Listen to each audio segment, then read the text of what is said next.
Muy bien. El editorial de hoy se llama Austeridad mis cataplines, diría el clásico. O como diría Paco Sea, austeridad mis cataplines. Muy bien. Primero, hablemos de una especie de definición. ¿Qué significa ser austero? Y esto lo planteo porque el presidente dice, hemos ahorrado 2 billones de pesos.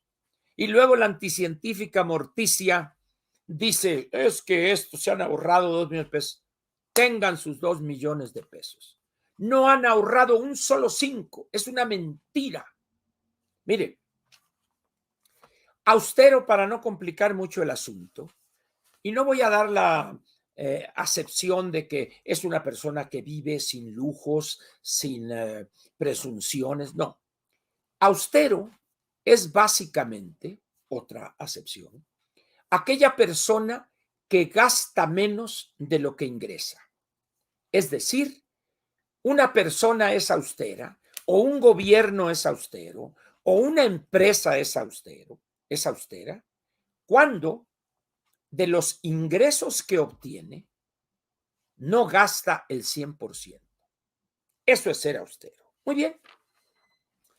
Con esa definición en mente, ¿podría alguien en su sano juicio afirmar que este gobierno del bulto es austero? Nadie en su sano juicio. Nadie con 2 dedos de frente. Yo les gano porque yo tengo toda la pelonera, tengo más de 2 dedos de frente. Puede afirmar que este gobierno es austero. ¿Qué argumento doy? Algo tan sencillo como esto.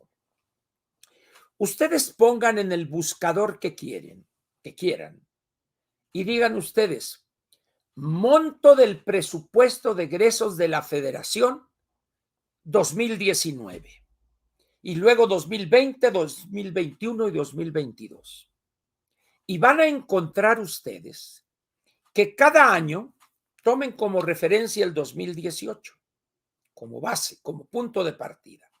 Y van a ver ustedes que el 2019, el 2020, el 2021 y el 2022, el total del presupuesto de egresos de la Federación ha venido aumentando, aumentando y aumentando, y el año que entra va a aumentar todavía más.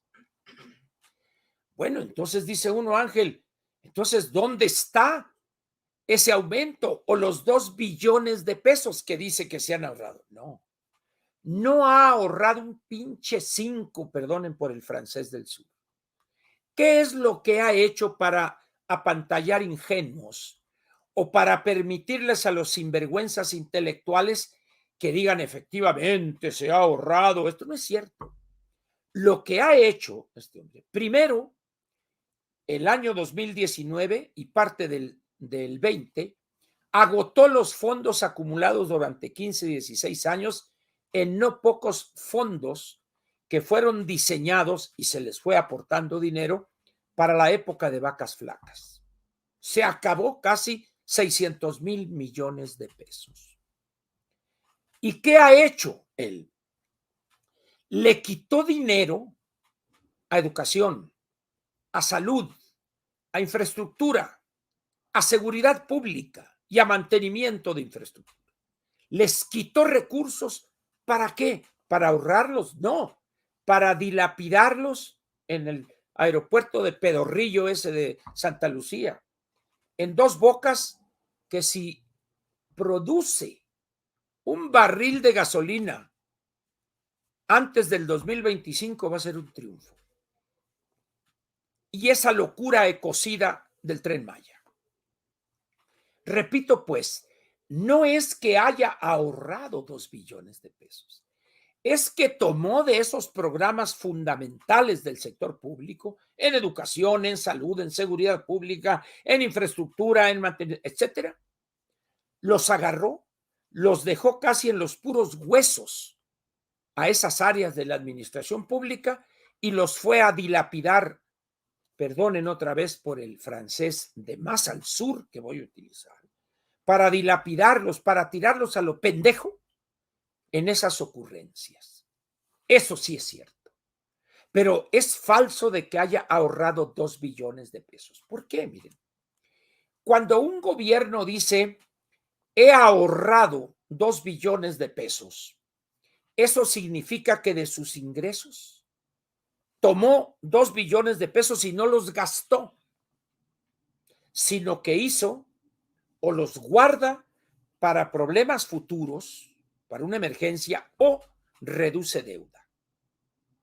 Y este gobierno ni guardó un peso, ni ha reducido deuda. Por el contrario, de 10.8 billones de pesos, 10.8 billones de pesos al 30 de noviembre del 2018, para mayo de este año ya estamos en las vecindades de los 13 billones de pesos. Entonces, cuando este hombre dice, en una expresión total del casi retraso mental que es su condición, cuando dice él, vamos a pasar de la austeridad republicana a la pobreza franciscana, eso no es austeridad. Eso significa que dilapidó cientos de miles de millones de pesos y ya se le acabó el dinero. ¿A quién se le ocurre? Díganme ustedes, como diría Catón, háganme el refabrón cabor.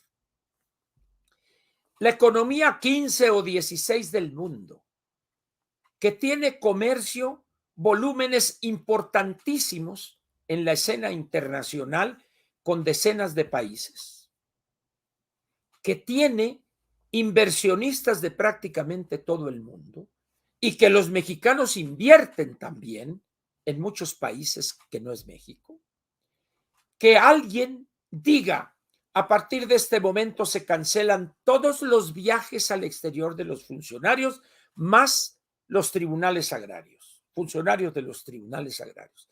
Se acaban los viáticos, boletos de avión, etcétera. Es más, nadie se mueve. Comisión de aquí de la Ciudad de México a Querétaro, téngale, váyase de raite si quiere. Pero nadie puede pedir un 5 para viajar. ¿Cómo pagó el señor ese viaje a Washington con la runfla de inútiles que fueron? ¿Quién sabe? Han de haber aportado de su bolsa. No. Pero un gobierno que tiene esa mentalidad no tiene la menor idea de lo que es gobernar en la época, en la era de las economías abiertas y la globalidad. Ustedes ven que han llegado funcionarios que de Qatar, que de este otro país, y se reúnen con el secretario de Relaciones Exteriores, con el presidente del Senado, etcétera, o con funcionarios, porque eso forma parte de la gobernación de cada país. Pero en este gobierno encabezado por un orate, por un desequilibrado mental, dice, no, nadie sale por la pobreza franciscana. Y vean ustedes, ¿se han preocupado ustedes por contarle el número de guayaberas que tiene el presidente? ¿Se han preocupado por contar el número de corbatas que usa? ¿La ropa que porta? ¿Es esa austeridad? Pues no que nomás un traje, no que nomás un par de zapatos, es puro cuento eso. ¿Se han fijado ustedes en ese convoy de Suburbans blindadas con las que viaja? ¿Es esa austeridad? No me chingles, por favor. Porque él ha construido para consumo de sus babiantes seguidores una idea de que no, él es muy pobre, es esto. ¿Ya vio cómo viven los hijos? El que está en Houston, el que está en San Francisco, que es el que ahora algunos ingenuos dicen, es que el verdadero candidato es Andy. Andy, usted a la finca de Palenque. Es decir, ¿cómo vive? ¿Vivirá como pordiosero en San Francisco este joven? No, hombre, es una mentira eso. ¿Ya vio usted los vehículos que transportan a los funcionarios y los guardias personales que los rodean? ¿Habrá alguien en su sano juicio que crea que este es un gobierno austero?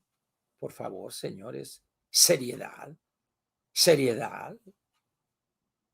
Si realmente fuere austero, esas reuniones que hace con empresarios y todo, y que sabe qué de chipilín y no sé qué babosadas y que peje lagarto y la pues simplemente le hablaría al ingeniero: oye, Carlos, fíjate que vamos a tener una cena, hombre, y la cosa ves que está muy austera. ¿Por qué no me mandas tú de ahí, del Sambors de Madero, unas cazuelas esas? Mándame una de cochinita pibil, mándame una de enchiladas suizas y todo. Coopera, ¿no? Tú tienes varo, pues tú tienes varo. ¿Cómo no? ¿Cómo no? Te los mando, y órale. Y manda 2 jarras de esas de agua de chía o de agua de lo que sea. No, hombre. Es una mentira eso. Hemos ahorrado 2 billones de pesos. ¿Dónde están, señores? Miren, aquellos que les tocó vivir el sexenio del presidente Fox y que analizaban y le daban seguimiento a las finanzas públicas, aquel gobierno, encabezada la Secretaría de Hacienda por uno de los más eficientes e inteligentes secretarios de Hacienda, el doctor Francisco Gil Díaz, con un manejo, ese sí, austero, con ahorros importantes en las finanzas públicas, ahorró lo suficiente para comprarle a Banco de México en aquel entonces 10,000 millones de dólares y reducir la deuda. Ese gobierno, digan lo que digan de Vicente Fox, fue un gobierno austero. La visión, la firmeza del doctor Gil Díaz hizo posible eso.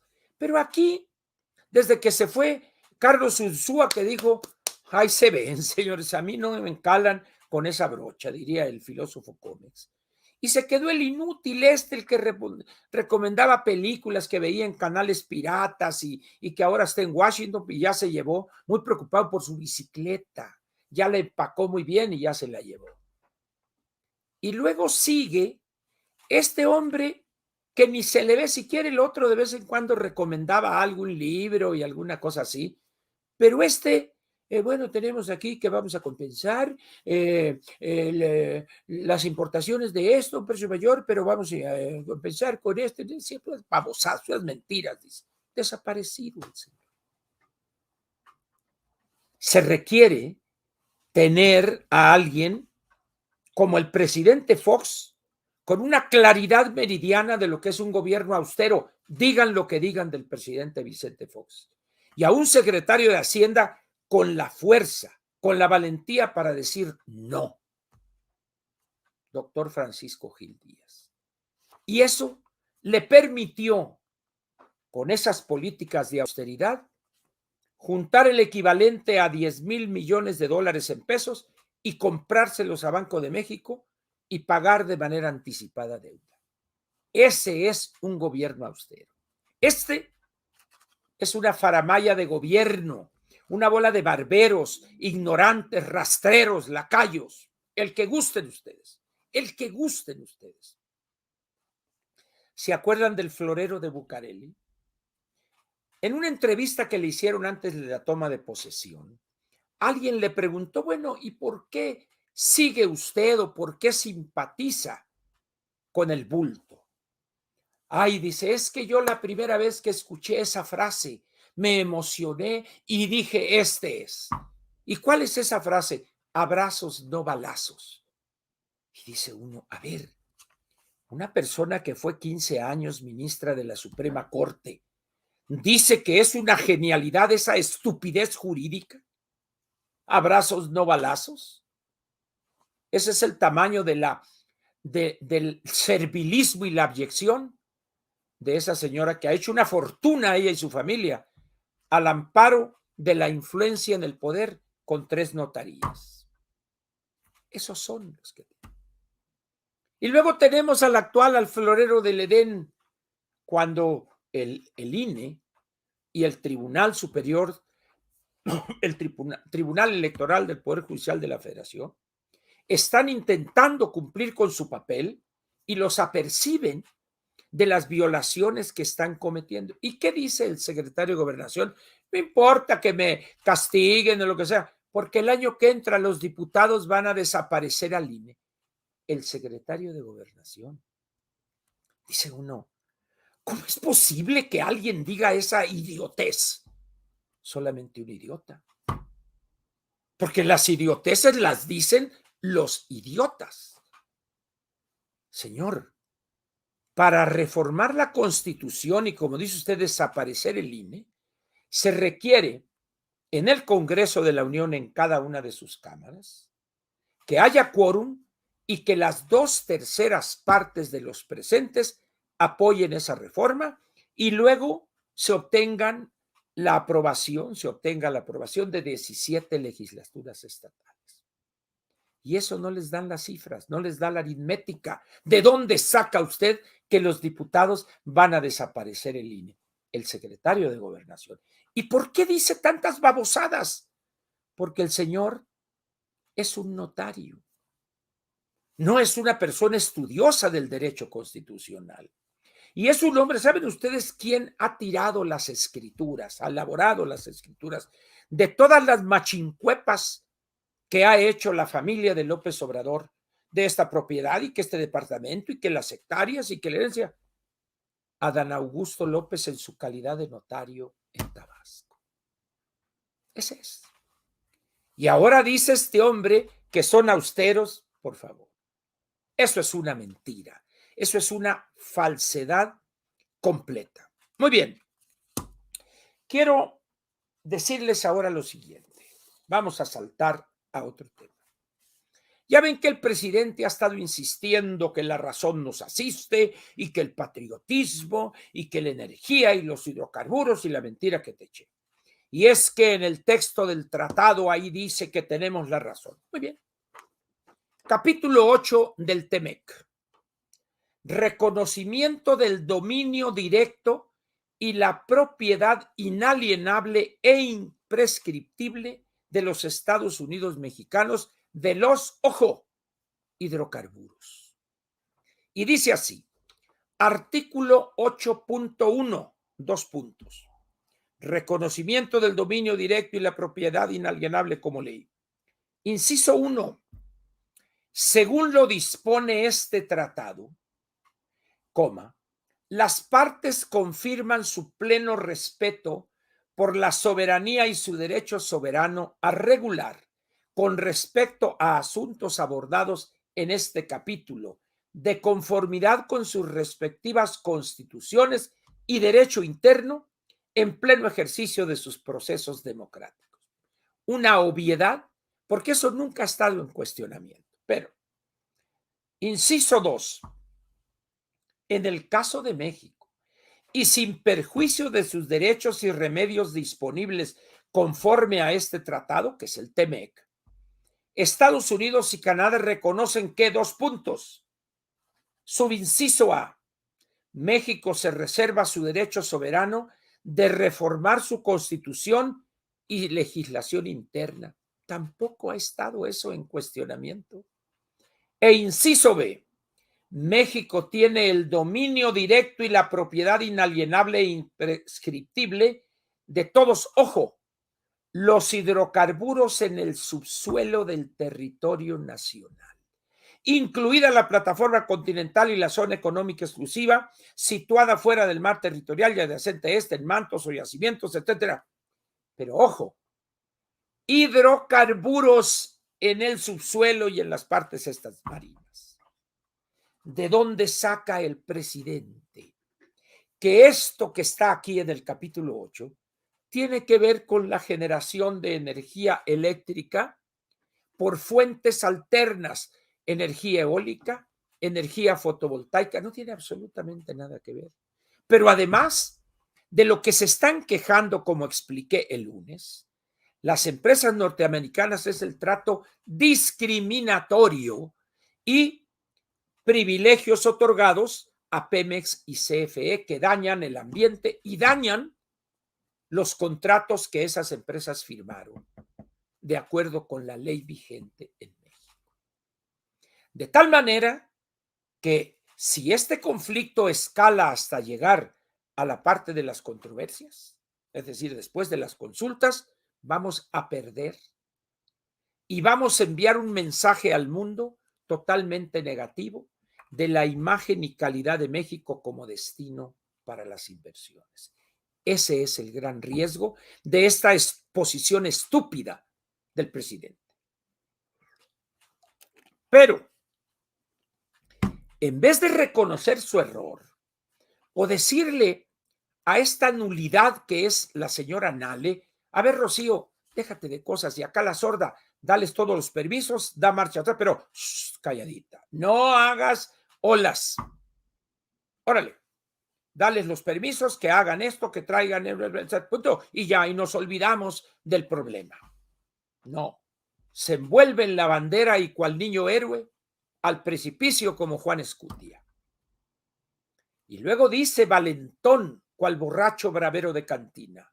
Y van a ver el 16 de septiembre cuando voy a manifestar mi posición.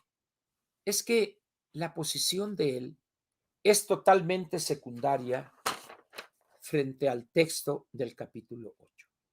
Y otros capítulos donde se otorga, pero desde el anterior Telecán, el trato nacional a todas las empresas, locales y foráneas, porque esas son las reglas del comercio internacional.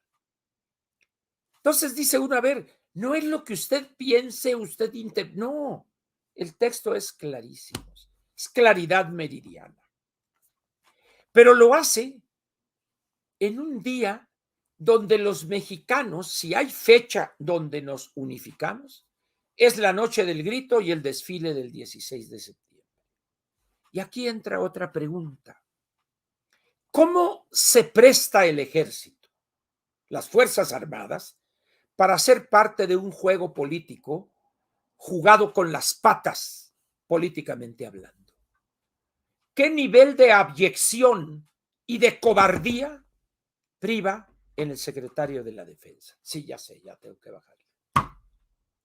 Es increíble cómo ha degradado la dignidad de los que integran las Fuerzas Armadas el general secretario.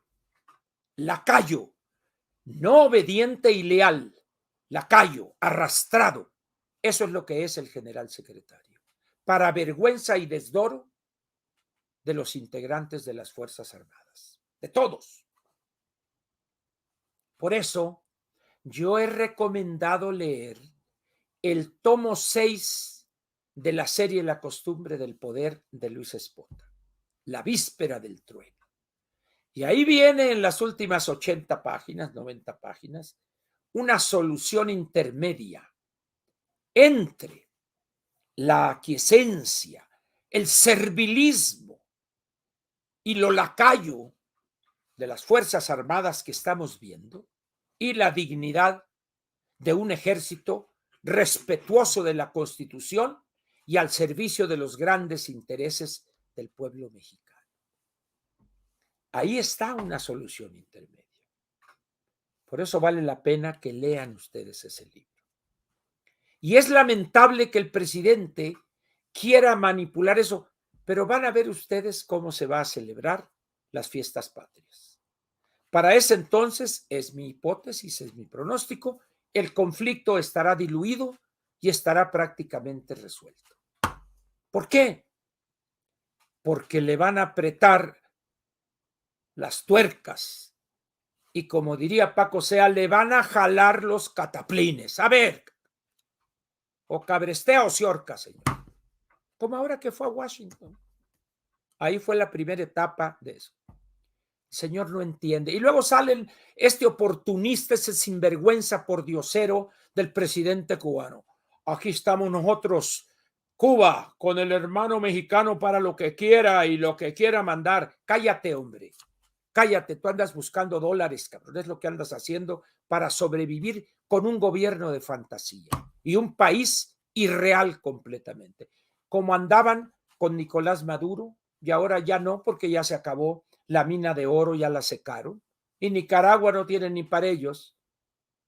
Es decir, señores, ¿cuándo vamos a despertar? Pero para ese despertar, los ciudadanos necesitamos decir estas cosas, explicarlas. Y entonces nos lleva a lo que he comentado en las mañaneras y que a muchos ha molestado. Esos grupúsculos de 5, de 6, de 10, de 20 y 50 nosotros y acá. Y es que los partidos deben realizar elecciones primarias manejadas por el INE. A ver, ¿y quiénes son ustedes? 100, 150, 200, para imponerles a los partidos políticos esto o aquello. No se sobrevaloren, señores, ustedes no representan más que a ustedes mismos.